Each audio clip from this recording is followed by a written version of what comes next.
미국 서부 명문대학교를 꼽으라고 한다면 캘리포니아 주 샌프란시스코 근처에 있는 이 스탠포드 대학교가 모두가 다 그렇게 손꼽을 것입니다.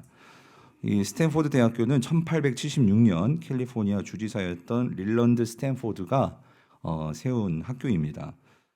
그가 이 스탠포드 대학교를 세우게 된 데는 어떤 중요한 계기가 있었는데 하나의 일화가 전해오고 있습니다. 원래 이 스탠포드는 상당한 부자였다고 합니다. 그리고 아들 하나만 두고 있는 그런 가정이었습니다. 근데 이 스탠포드의 이 외아들이 16살이 되기 전에 갑작스럽게 이 장티푸스로 사망을 하게 되는 일이 생겼습니다.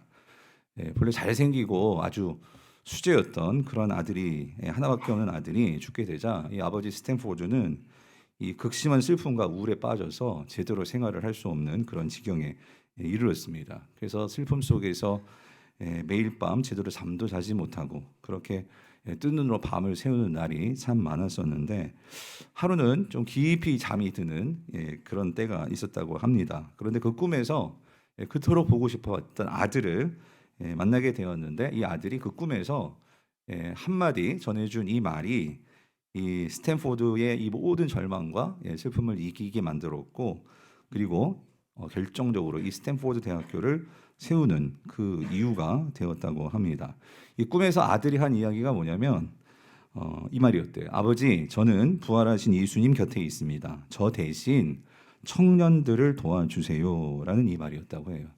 그래서 이 말을 듣고 이 스탠포드가 그렇게 결심하고 그의 인생을 이제 젊은 다음 세대 이 청년들을 내가 섬기고자 그래서 마음을 먹고 자신의 그 전 재산을 추론해서 당시로서 2천만 달러 이게 우리 돈 200억 원인데 그 돈을 내서 세운 학교가 스탠포드 대학교라고 합니다.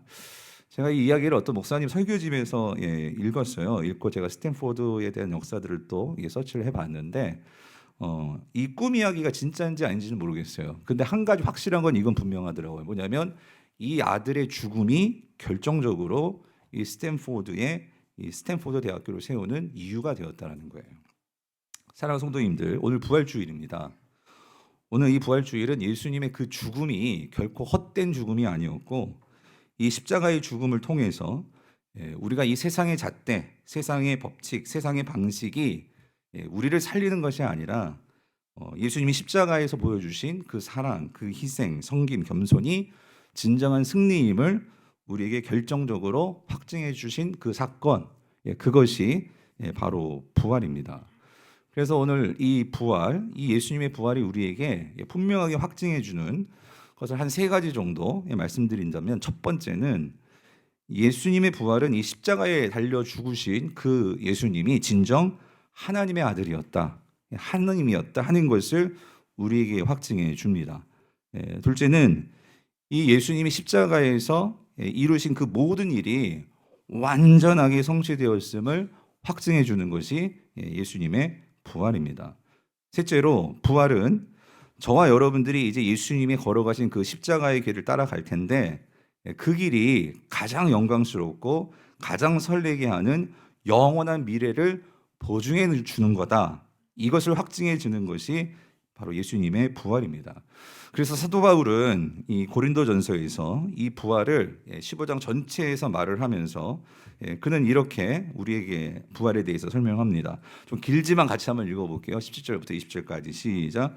그리스도께서 다시 살아나신 일이 없으면 너희의 믿음도 헛되고 너희가 여전히 죄 가운데 있을 것이요 또한 그리스도 안에서 잠자는 자도 망하였으리니 만일 그리스도 안에서 우리가 바라는 것이 다만 이 세상의 삶뿐이면 모든 사람 가운데 우리가 더욱 불쌍한 자이리라. 그러나 이제 그리스도께서 죽은 자 가운데서 다시 살아나사 잠자는 자들의 첫 열매가 되셨도다요. 아멘. 성도님들 여기 이 잠자는 자들의 첫 열매가 되셨다. 이 표현은 구약적인 배경을 가지고 이 사도 바울이 부활을 비유적으로 설명하는 거죠. 이 첫 열매는 구약 백성들에게 하나님께서 율법에서는 추수의 첫 열매는 반드시 하나님께 제물로 바쳐라.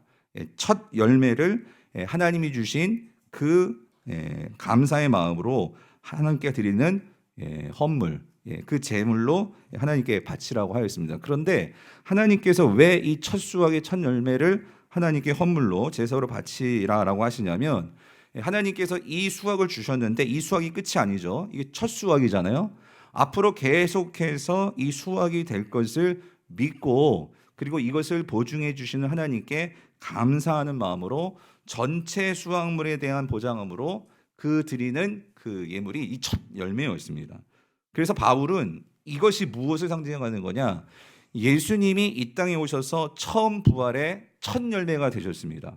즉 예수님이 부활하심으로 그 부활 이후로 계속해서 부활이 일어나게 될 것을 약속하시는 거죠.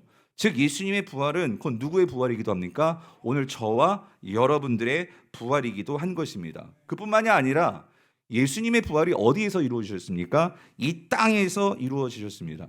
그러므로 예수님의 부활은 이 땅 가운데 그 하나님 나라가 이제 시작이 되었고, 장차 그 완성될 하나님 나라가 임할 것을 분명하게 우리에게 약속해 주시는 것이 바로 예수님의 부활인 것입니다.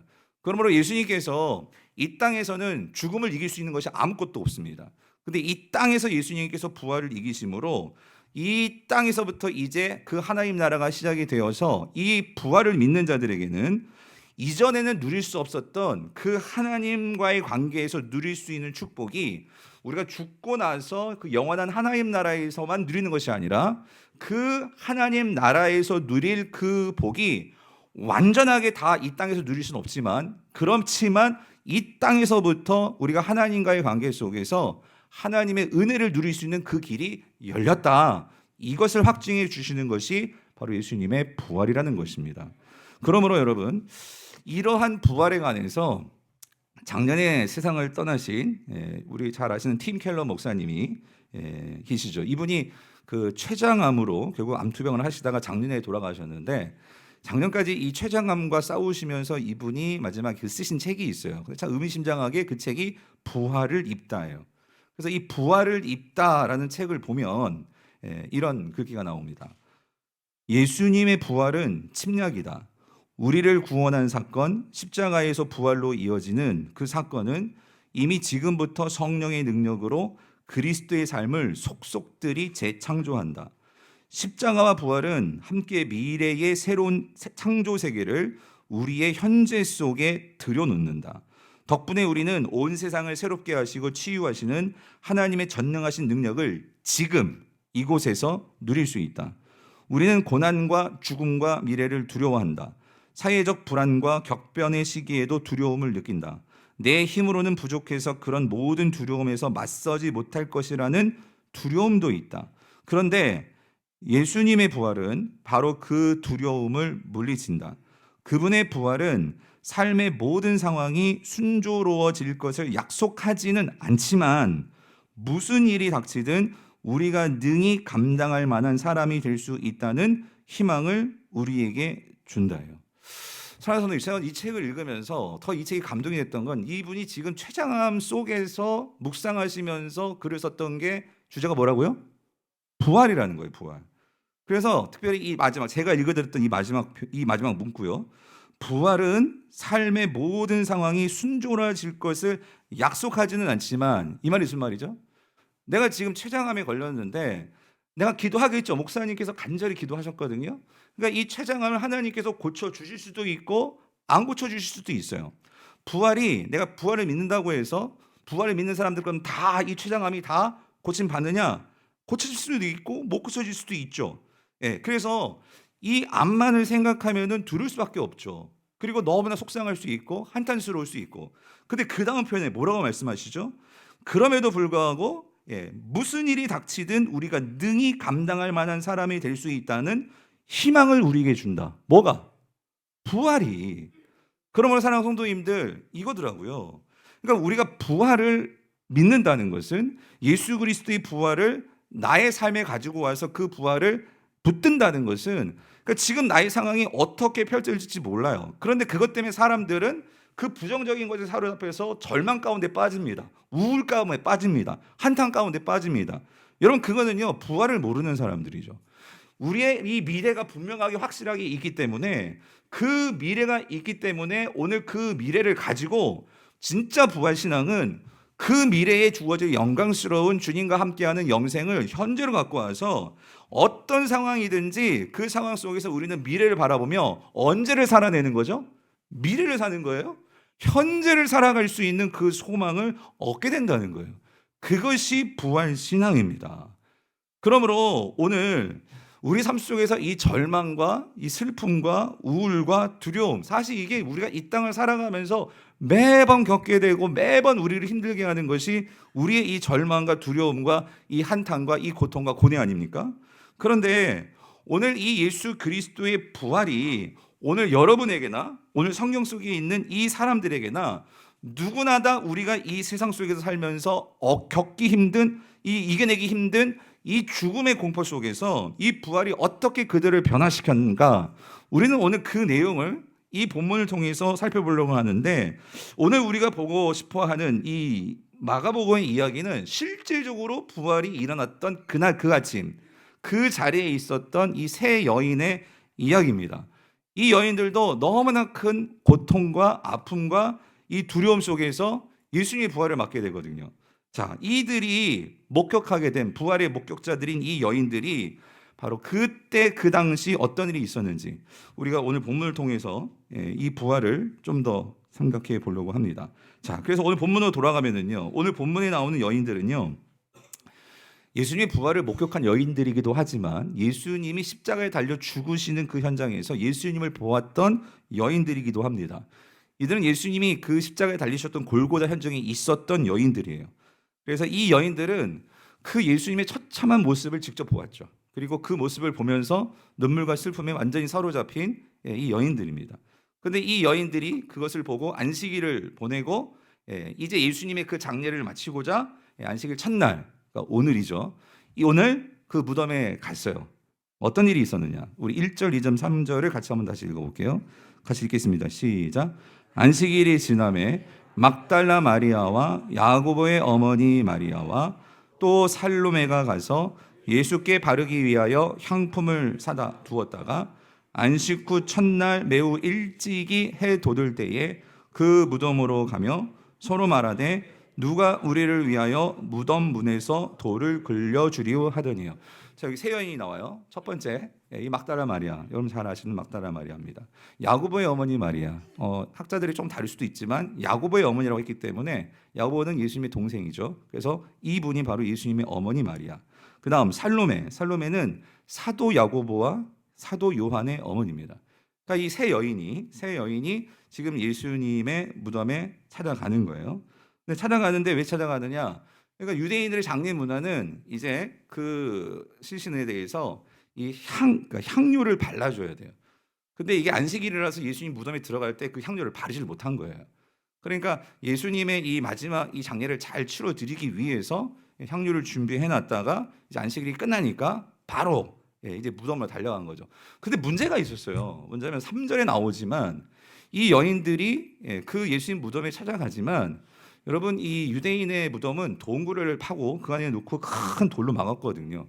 근데 예수님의 동굴은 여러분 잘 아시다시피 원래 누가 들어오려고 했던 동굴이었냐면 그 아리마대 요셉. 이건 사내들인 관원입니다. 부자였어요. 그래서 부자였기 때문에 아마 그 자신의 좋은 무덤을 예수님께 내준 거거든요. 그러니까 무덤도 컸을 거예요. 컸고, 그래서 예수님을 놓고 거기를 막았는데 어떤 돌로 막았냐면 그냥 보통 돌이 아니라 큰 돌로 막은 거예요. 그러니까 이 여인들이 무덤으로 가면서도 3절 그냥 뛰어져 나와 보세요. 걱정하는 거예요. 뭐냐면 그 돌을 이 세 여인이서 도저히 그거를 감당할 수가 없는 거예요. 이걸 밀 수가 없는 거예요. 열 수가 없는 거예요. 근데 그런데도 이 여인들이 향료를 가지고 어디로 갔다? 무덤으로 갔다. 왜 그랬을까? 이해가 되는 거예요. 뭐냐면 너무나 안타까운 거예요. 너무나 마음이 아프고, 그러니까 그 예수님을 십자가에서 죽는 모습을 봤잖아요. 여러분 어머니 마음 어떻겠어요? 그리고 그 예수님을 정말 사랑받았던 막달라 마리아는 어떻겠어요? 그러니까 정말 마음은 슬프고 비탄과 그러면서 안타까움과 이거 발라드려야 되는데 이거 어떻게 할 수 없는데 뭐 어쩌지도 못하고 그런 안타까운 마음 가지고 그냥 무덤으로 간 거예요. 무작정 간 거죠. 예. 참 이 모습을 보면 너무나 마음이 아프죠. 근데 제가 이 여인들을 좀 곰곰이 좀 묵상하면서 제가 한 세 가지 정도 공통점을 발견을 했어요. 뭐냐면 첫 번째는 이겁니다. 그러니까 이 여인들은 분명 예수님을 너무나 사랑했던 여인들이라는 거예요. 그리고 존경했던 여인들이라는 거죠. 뭐 당연히 어머니 마리아야 당연히 아들이니까 사랑할 수밖에 없죠. 그런데 이 막다라 마리아 같은 경우 좀 생각해 보면 이 여인은요, 그러니까 예수님 만나기 전에는요 어떤 여인이었어요? 일곱 귀신이 들렸어요. 그래가지고 제대로 생활이 안 돼요. 생활이 엉망이죠. 귀신 들려가지고 힘든 삶을 살고 있었는데 예수님을 만나서 그 귀신을 예수님이 쫓아주셔서 새로운 삶을 살게 되었고, 그리고 중요한 게 있어요. 교회의 전승에 가면 보통 예수님의 제자들을 우리가 12제자, 남자 제자들만 생각하잖아요. 근데 예수님께서 여제자들도 주변에 두셨습니다. 근데 예수님께서 여제자를 삼으신 그 첫 번째 1호 제자가 누구냐? 교회 전승은 누구로 보냐면 막달라 마리아로 봐요. 예. 그래서 이 막달라 마리아는 그러니까 예수님 곁에서 하나님 나라의 복음을 직접 듣고, 그리고 그 예수님의 제자로서 그렇게 쓰임 받았던 여인이에요. 근데 여러분, 이 고대 사회잖아요. 보통 여자들은요 어떤 스승의 제자로 안 삼아줍니다. 그런데 예수님은 그 당시로서는 랍비 중에 랍비였거든요. 근데 그 랍비가 이 막달라 마리아를 제자로 삼아 주었다. 이건 너무나 대단한 일인 거죠. 그러니까 이 막달라 마리아 입장에서 예수님 너무나 존경스럽고 예수님을 사랑할 수밖에 없는 거예요. 그러니까 이 여인들은 다 같이 그런 공통점을 가지고 있더라는 거예요. 두 번째는 이 여인들의 공통점은요, 그러니까 그런 사랑하는 마음과 존경하는 마음이 있으니까 여러분 이래요. 남자 제자들은요, 사실 요한 빼고는요, 다 예수님께서 십자가에 달리실 때 어떻게 됐어요? 어떻게 했어요? 다 도망갔어요. 어디로 숨어 들어갔는지 모르겠는데 예수님 빼고 다 요한 빼고 다 도망갔는데, 그런데 이 여인들은 어때요? 그 예수님이 십자가에 달리시는 그 현장에 끝까지 따라갔던 이 여제자, 여성도, 그게 누구라는 거예요? 이 여인들이라는 거예요. 이 여인들. 그래서 여러분, 참 우리가 이걸 보면은요, 어떤 면에서는 이 여인들은 뭘 보여주느냐, 진짜 제자가 어떤 모습이냐 하는 것을 보여주는데, 참 의미심장한 것은 그렇게 앞에서 주님 따랐던 남 제자들은 다 도망가고 이 여인들, 뒤에서 이름 없이 빛도 없이 그렇게 주님을 따랐던 이 여인들만 그 끝까지 주님을 따랐다, 이 소리죠. 그 참 제자의 모습을 보이는 그 특징을 가지고 있더라는 거예요. 마지막 세 번째는요, 이건 조금 부정적인 공통점인데, 이 여인들의 특징은요, 자, 누구보다 예수님 사랑했어요, 존경했어요. 그리고 끝까지 주님을 따랐습니다. 따랐는데 한 가지 안타까운 것은 뭐냐면, 이 여인들은 그 끝까지 주님의 무덤까지 찾아왔어요. 찾아왔는데 이들은요, 예수님이 하신 말씀이 분명히 있었는데도 부활을 믿지 못했어요. 예. 이게 무슨 말이냐면, 참 이 점이 저는 오늘 우리 부활주를 맞는 저와 여러분들에게 참 시사한 점이 크다고 생각하는데요. 여러분, 이 세 여인은요, 그러니까 예수님께서 갈릴리에서 처음 사역을 시작했거든요. 그때부터 초창기 사역부터 예수님 주변에서 예수님을 따랐던 자들입니다. 그래서 이 남자 제자들이다 보니까, 그럼 남자 제자들도 밥도 먹어야 되고 여러 가지 일들이 있을 거 아니에요? 근데 그런 모든 굳은 일이며 모든 일을 도맡아 가지고 그 제자들 섬기고 예수님 섬기고 했던 자들이 이 여성도들이에요. 그러니까 교회에도 우리 여성도들의 손길이 얼마나 많아요. 그런 것처럼 그런 손길로 주님을 따랐고 주님과 함께했던. 그래서 어떤 면에서는요, 우리가 남자 성도, 그러니까 남 제자들만 성경 속에서 많이 이야기되지만, 가끔씩 이렇게 여제자들이 나와요. 그 모습들이. 그래서 예수님께 식사도 대접하고 뭐 여러 가지 일을 하면서 이 여인들은요, 예수님과 어떤 면에서 정말 지근거리에서 예수님을 보고 또 예수님의 말씀을 듣고 했던 자들이 이 막달라 마리아를 비롯한, 그러니까 예수님 마리아, 어머니 마리아도 그렇고 예수님을 너무나 잘 아는 그런 자들이죠. 자, 근데 중요한 건 이거예요. 예수님께서 무리들 말고 특별히 이 제자들에게는요, 예수님께서 이제 사역 중반이 넘어갈 때 이 예언을 하셨어요. 무슨 예언을 하셨냐면, 내가 십자가에 죽을 것이고 그리고 3일 만에 부활할 것을 3번씩이나 제자들에게 말씀해 주셨습니다. 저는 아마 이 이야기를 이 여인들도 분명히 들었을 거라고 저는 믿어요.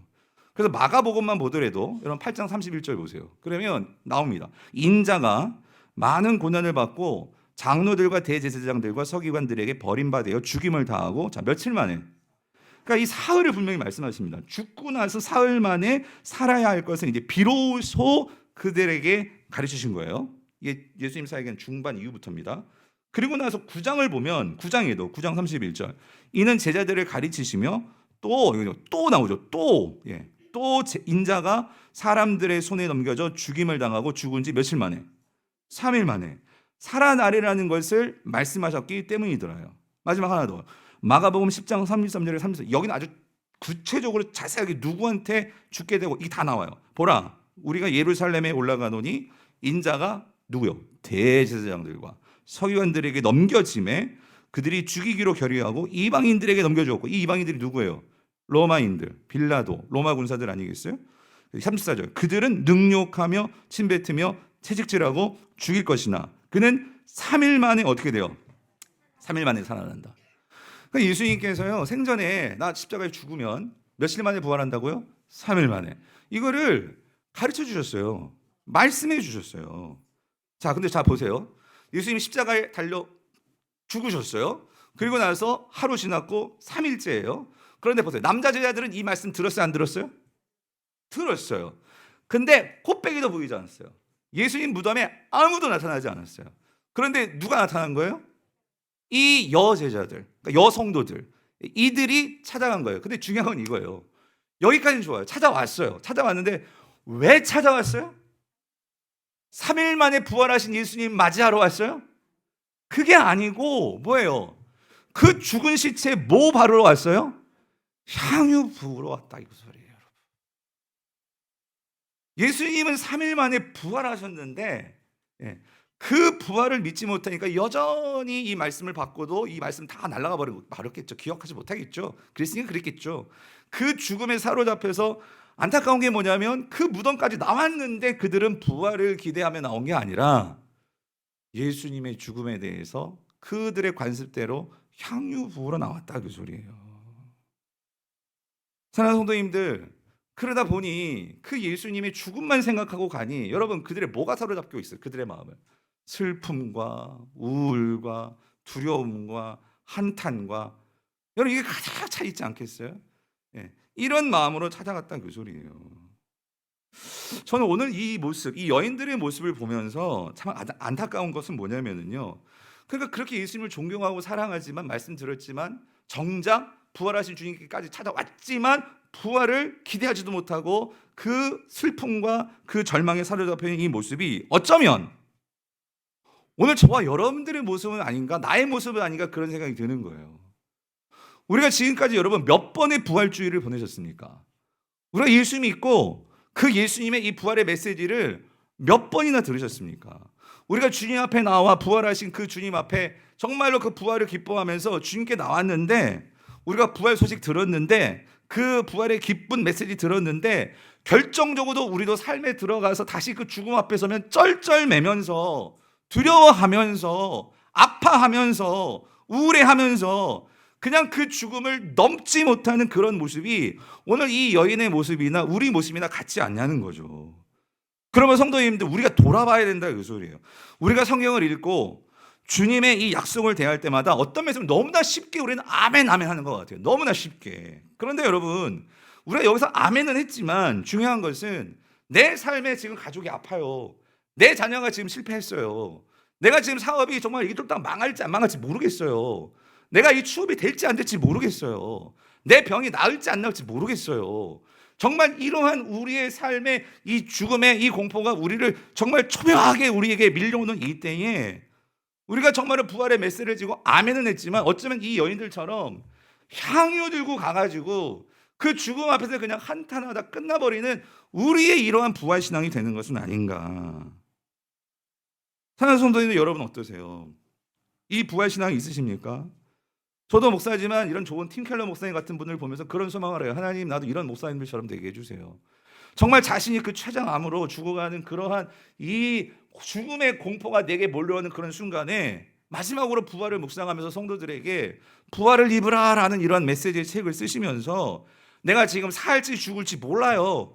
정말 하나님께서 기적적으로 살아주시면 얼마나 그게 많은 세계인들에게 있어서 하나님의 영광을 드러낼 수 있는 일이겠어요. 그런데 이 목사님은 거기에 집중하는 것이 아니라 살지 죽을지 모르지만 그게 더 중요한 게 아니라 나의 이 상황 속에서 여기에 이 죽음의 공포에 사로잡히지 않고 두려워하지 않고 절망하지 않고 우울해하지 않고 이 상황에서도 나의 그 영원하신 하나님이 기다리고 계시는 그 영원한 미래를 바라보면서 그 소망을 가지고 지금 절망하지 않고 그 책을 썰어 나가시는 그 모습, 여러분 이게 부활신앙이 아닌가.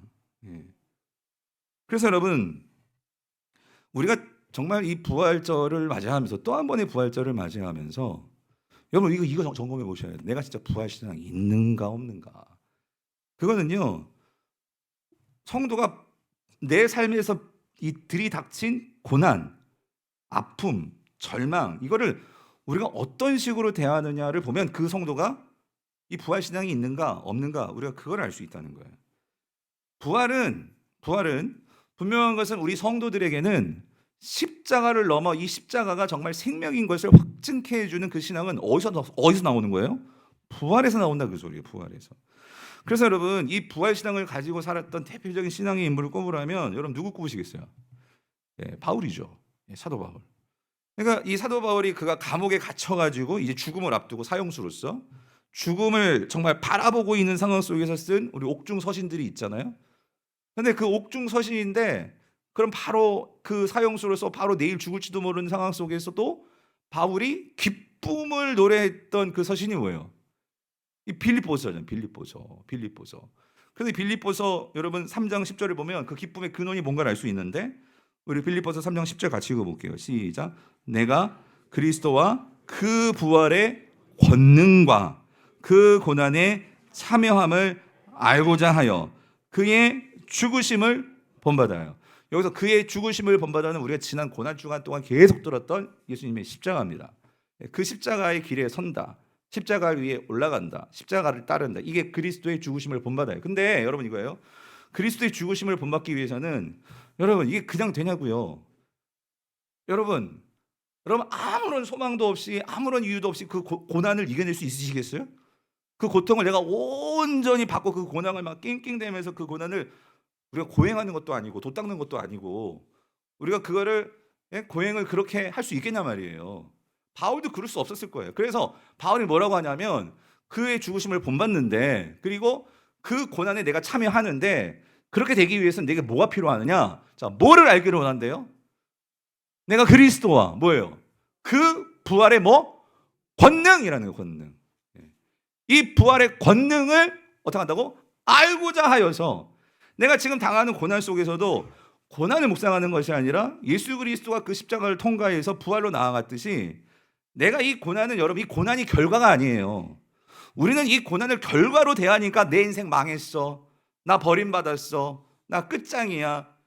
우리는 고난을요 결과로 받아들여요. 근데 신앙의 인물들은요 고난은 결과가 아니라 과정이었어요. 과정.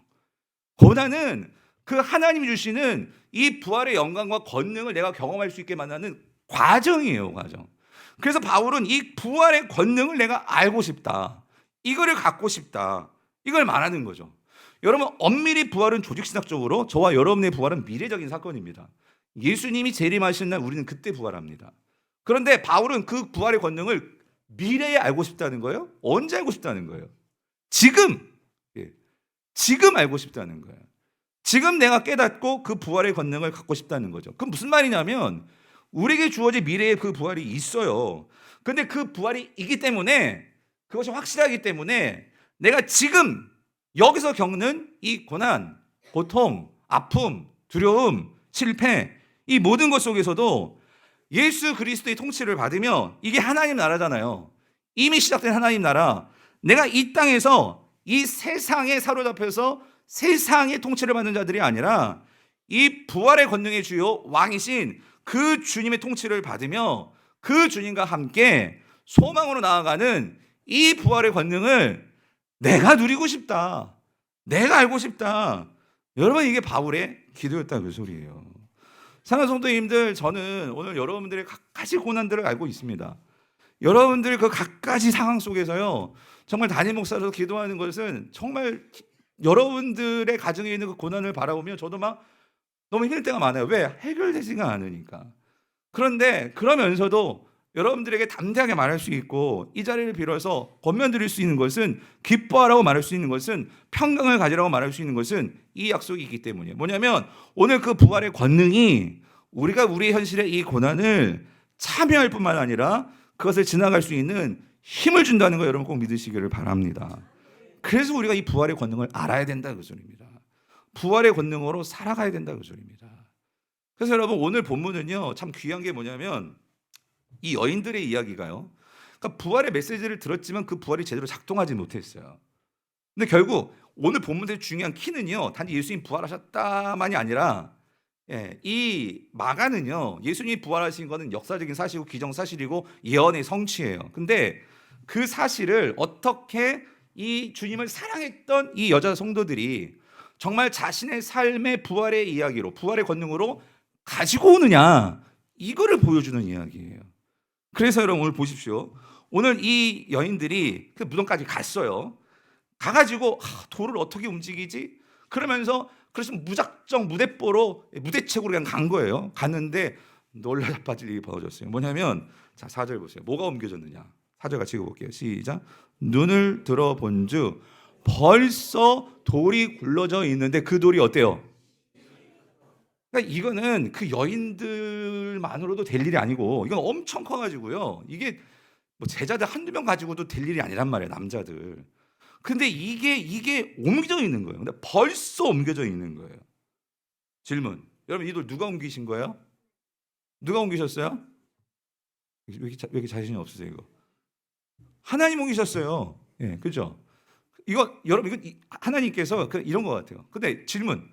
그러면 이 돌이 하나님께서 초자연적인 역사로 옮겨졌는데 마태복음 기록해 놨잖아요. 이거 어떻게 옮겨진 거예요? 지진이 일어났잖아요. 지진이 일어나가지고 이게 옮겨졌잖아요. 움직여져가지고. 그런데 그럼 질문. 왜 돌을 하나님께서 옮겨 놓으신 걸까요? 예수님이 무덤에서 나와야 되니까? 아? 여러분 만약에 예수님이 무덤에 돌이 막혀 있으면 부활 못 하시나요? 하세요? 그건 어떻게 할 수 있어요? 증거를 대보셔야지. 요한복음에 나오잖아요. 요한복음 예수님의 제자들이요. 그 예수님이 십자가에 죽으시고 막 자기들을 막 잡아 오려고 하는 로마 군병들이며 이 대제사장들이 막 그게 두려워가지고 문 꼭꼭 잠고 그렇게 있었잖아요. 근데 예수님이 어떻게 오셨어요? 문을 그냥 통과해서, 그죠? 예, 그냥 들어오셨잖아요. 그러니까 그걸 보면은 이 돌이 열리고 닫히고 그건 중요하지 않아.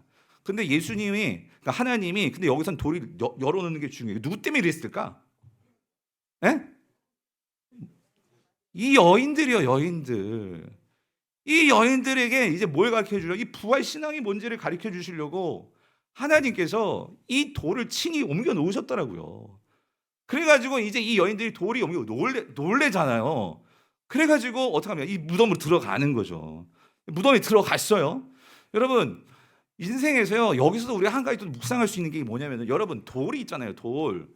우리가 우리의 힘으로 돌을 움직인다고 움직이지만 진짜 우리의 돌을 완전하게 움직일 수 있는 분은 누구시라는 거예요? 하나님이 그 돌을 움직일 수 있음을 또 여기서 하나님이 우리에게 말씀해 주시는 것 같아요. 그래서 그 돌을 하나님께서 움직여 주시자 이 여인들이 들어갔단 말이에요. 들어갔는데 자 거기에서 누구를 만나요?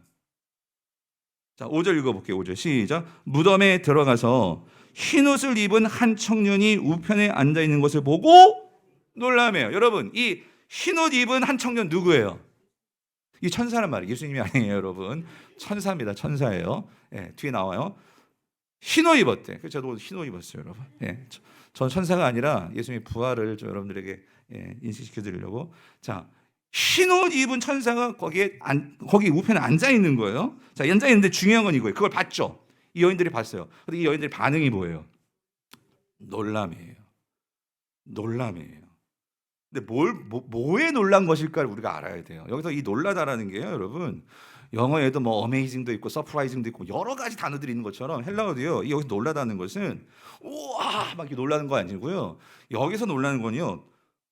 고민하다. 심히 고민하다. 걱정 때문에. 걱정 때문에 놀란 거예요. 걱정 때문에. 이게 에크담베인이라는 헬라어인데 이 단어의 의미는 뭐냐면요.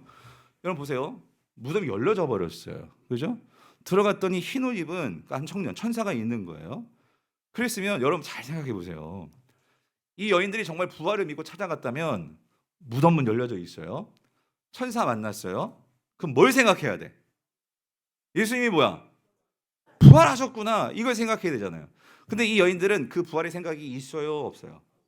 뭐 하러 간 거예요? 시신에다가 향유 부으러 간 거예요. 그런데 왜 놀랐냐면 이 여인들은 부활은 생각 못하고 이 여인들은 계속 못 찾고 있냐면 예수님이 시신 찾고 있는 거예요. 근데 봤더니 왜 심히 걱정했느냐? 예수님의 시신이 안 보여요, 여러분. 예? 난 지금 향유 부여야 되는데 예수님 죽어가지고 이 장례를 끝마쳐야 되는데 시체가 안 보여. 시신이 안 보이는 거예요. 그러니까 놀래가지고 막 여러분 만약에 예수님 부활하시는 거 아는 사람들 여기서 어떻게 막 춤추고 난리 나야 되잖아요. 기뻐가지고 예수님 부활하셨구나 막 하면서 막 얼싸안고 막 그냥 당장 뛰쳐나가야 되는데 이들은 거기 철퍼덕 앉아가지고 예수님 시신 어디 갔어? 예수님 시신 어디 갔어? 그러니까 이 천사가 그 모습을 보고 하도 안타까우니까 6절에서 말을 합니다. 같이 읽어볼게요. 시작. 청년이 이르되 이거는요 근심하지 말라. 마음에 그렇게 딴 거 보면서 그렇게 마음 쓰지 말라. 놀라지 말라. 그 말이에요. 너희가 십자가에 못 박히신 나사렛 예수를 찾는구나. 너희가 그 시신 찾는구나. 근데 뭐래요? 그가 있잖아. 뭐라고요? 살아나셨고 여기 계시지 아니하니라. 보라 그를 두었던 곳이니라라고 말을 하는 거예요. 그러니까 부활을 믿지 않으니까 이들은 그냥 죽음에만 사로잡혀 있으니까 아니 여러분 이들은 지금 부활의 현장에 왔어요. 무덤이 열렸고 예수님이 시신이 없고 천사가 나타났는데도 그걸 보면서 부활을 깨닫지 못하고 이거에 대해서 두려워하고 걱정하고 염려하는 이 모습이 어쩌면 저와 여러분들의 모습이 아니냐고요. 예수님이 부활하셨고 예수님이 이미 하늘에서 우리를 위해서 중보하고 계시고 예수님이 우리에게 부활을 약속하셨고 함께 하시는데 정작 우리는 삶의 문제 앞에 서다면 우리는 이 실신만 죽음만 생각하는 거예요. 죽음만. 그러니까 이거에 사로잡히니까 우리에게는 소망이 없으니까 예수님이 부활하셨다고 하는데도 여기서는 오늘 다 같이 예배를 드리니까 그렇지만 다시 삶의 현장으로 돌아가면은 다시 죽음에 그냥 사로잡히는 거예요. 성도님들. 근데 여러분 오늘 본문에서요. 저는 8절이 참 의미심장한데 여러분 8절을 같이 읽어볼게요. 8절 같이 읽어볼게요. 시작. 여자들이 몹시 놀라 떨며 나와 무덤에서 도망하고 무서워하여 아무에게 아무 말도 하지 못하더라. 여러분 이게 예수님의 부활을 목격한 자들의 반응이에요. 이상하지 않아요? 안 이상해요? 이상해. 뭐가 이상해요? 여러분이 만약에 예수님의 부활을 봤어요. 그럼 어떨 것 같아요?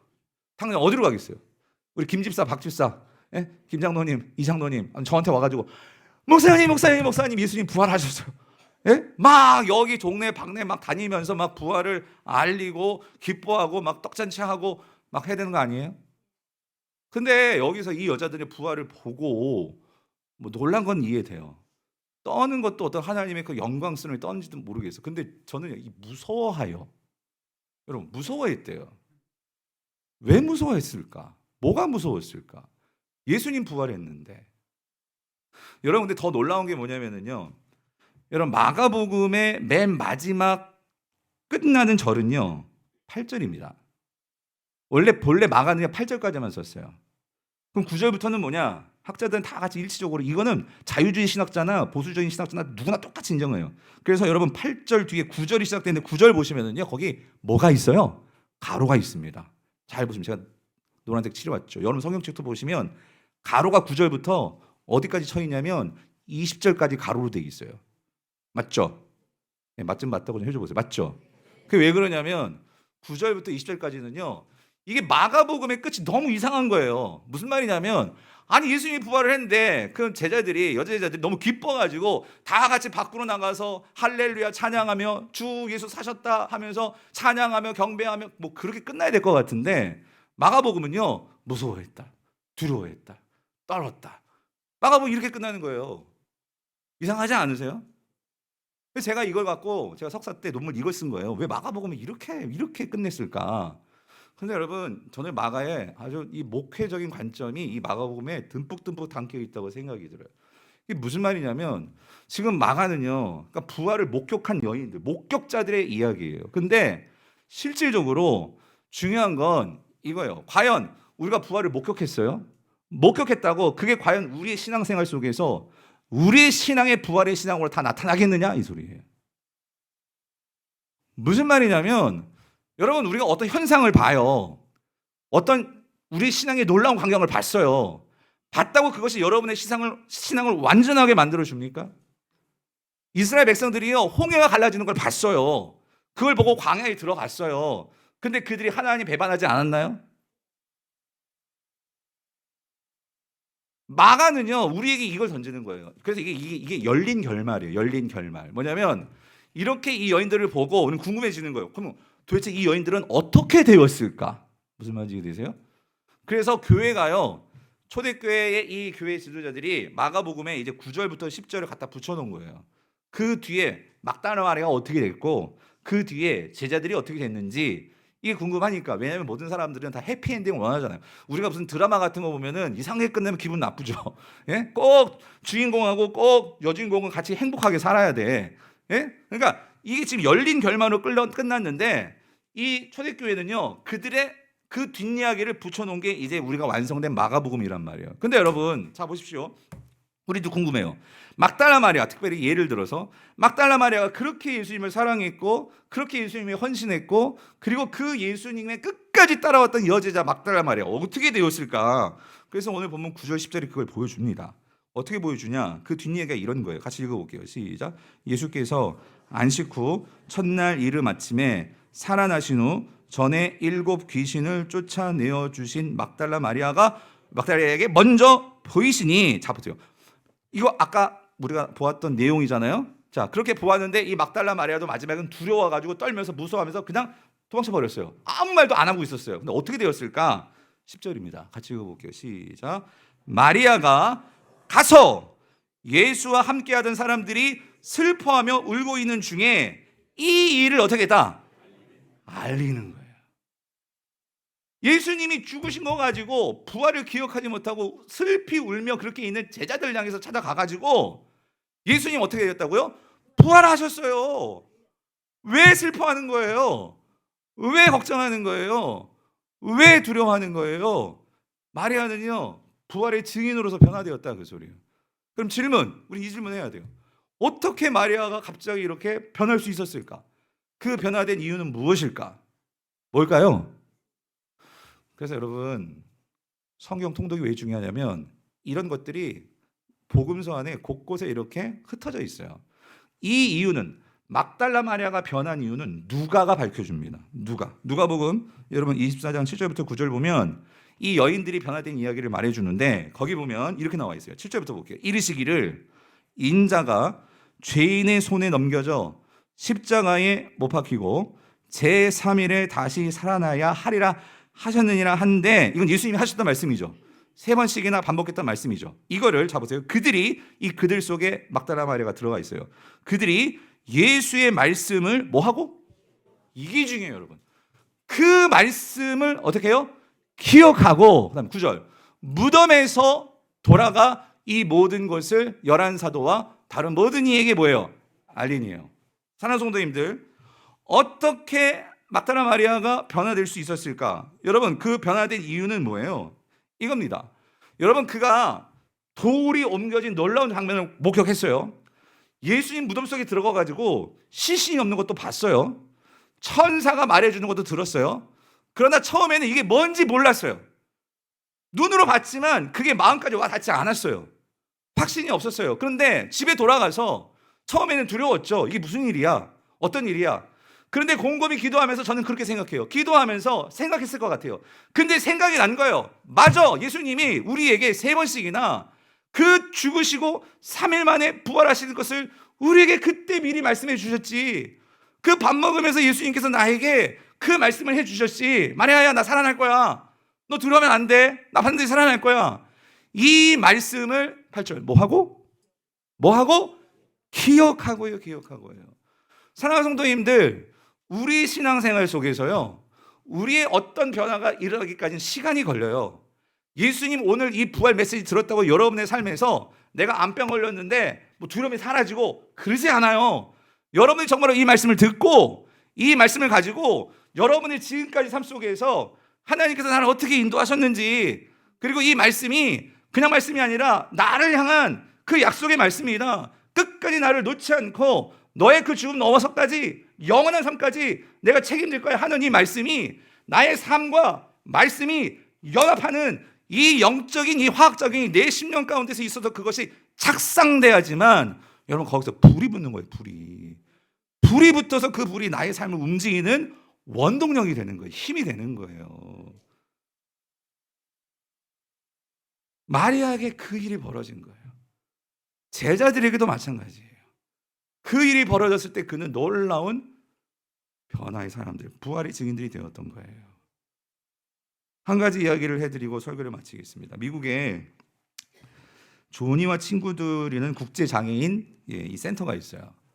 근데 이 조니와 친구들이 왜 이 이름이냐면 이 조니와 친구들이라는 국제 장애인 센터를 만드신 분이 장애를 가진 조니 에릭슨 타다라는 이 여성분이에요. 이분이 캘리포니아에 살아가지고 제가 공부하는 학교가 캘리포니아에 있다 보니까 그 미국에서 공부할 때 학교에 와가지고 간증도 하시고 강의도 하시고 그런 많은 일을 했는데 이분이 그 목 아래로 다 마비예요. 그래가지고 아무것도 못 써. 손도 못 쓰고 다리도 못 쓰고. 근데 이분이 입술 가지고 이제 부족 화가 활동도 하고 저술가 책도 많이 쓰고 아이들 동화책도 쓰고 그런 사역들을 합니다. 신앙인이세요. 근데 이분이 왜 이렇게 되었느냐? 17살 때 친구들하고 놀러 강에 가지고 다이빙 하다가 목이 부러진 거예요. 그래가지고 이 아래로 쫙 다 척수 마비가 온 거죠. 그래가지고 17살 때부터 이분이 휠체어를 탄 거예요. 휠체어. 생각해 17살 얼마나 꾸미고 싶고 얼마나 이 소녀 정말 꿈도 많고 그런데 그렇게 되었으니 그때부터 교회 다녔고 하나님은 얼마나 원망하면서 살았겠냐고. 왜 하나님 다른 친구들 저렇게 잘 걸어다니고 막 예쁘기도 하고 막 꾸미기도 하고 하는데 나를 왜 이렇게 만들었냐고. 막 분노하며 절망하며 우울하며 그래가지고 몇 번이고 자살 충동이 자살도 시도하고 했는데 근데 그렇게 죽지는 않고 이러면서 살았던 거예요.